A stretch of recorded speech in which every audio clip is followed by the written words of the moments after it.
Assalamu alaikum wa rahmatullahi wa barakatuh. C'est toujours votre frère Ibrahim Galadju du Cameroun. Nous sommes avec la quatrième caractéristique à modalité non opposée, qui n'a pas de modalité opposée, c'est-à-dire qui n'a pas son contraire. Al-inhirafu, la déviation ou l'inclinaison. On dit al-inhirafu huwa maylu sawti al-harf inda khuruji min makhrijihi. Al-inhirafu huwa maylu sawti al-harf inda khurujihi min makhrijihi. الانحراف هو ميل صوت الحرف عند خروجه من مخرجه. Vous devrez mémoriser cette définition en arabe et en français.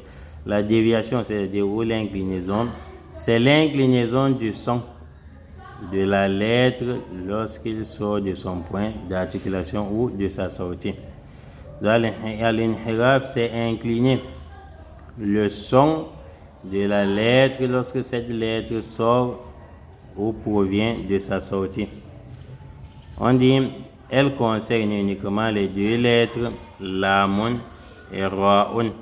Al-inhiraf concerne uniquement lamun et ra'un qui ont tendance à s'écarter légèrement de leur point d'articulation normal lorsqu'elles sont prononcées. Exemple, al, ar. En effet, qu'est-ce qu'on veut par là dire? Lamun et ra'un, ce sont les uniques lettres qui peuvent subir at-tafkhim ou at-tarqiq. C'est-à-dire ces deux lettres, il y a des moments où on les prononce en gonflant la bouche et des moments où on les prononce en écartant la bouche. La bouche est libre, on n'a pas gonflé la bouche, qu'on appelle at-tarqiq.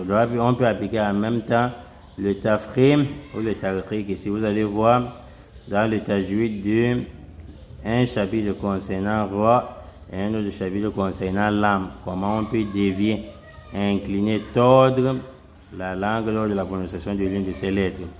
Par exemple, la lettre où vous allez voir où on a gonflé la bouche sur lamun, c'est ce qu'on appelle la tafkhim.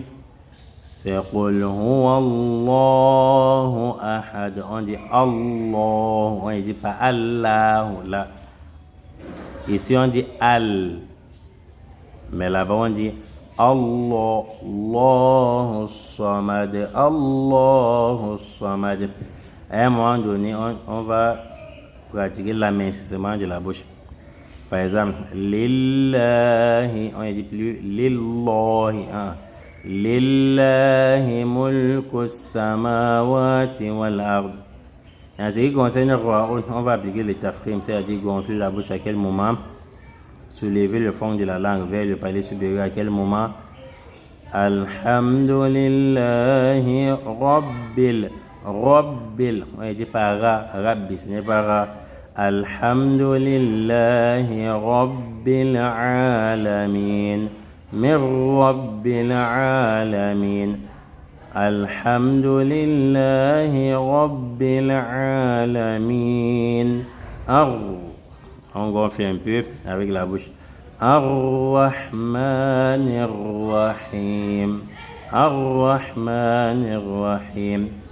Donc c'est un peu ça. Donc l'amun, on peut gonfler la bouche, on peut modifier la langue ou bien le son, ainsi que sur lors de la prononciation à un certain moment, raison pour laquelle on les a surnommés les lettres de al-inhiraf, de la déviation.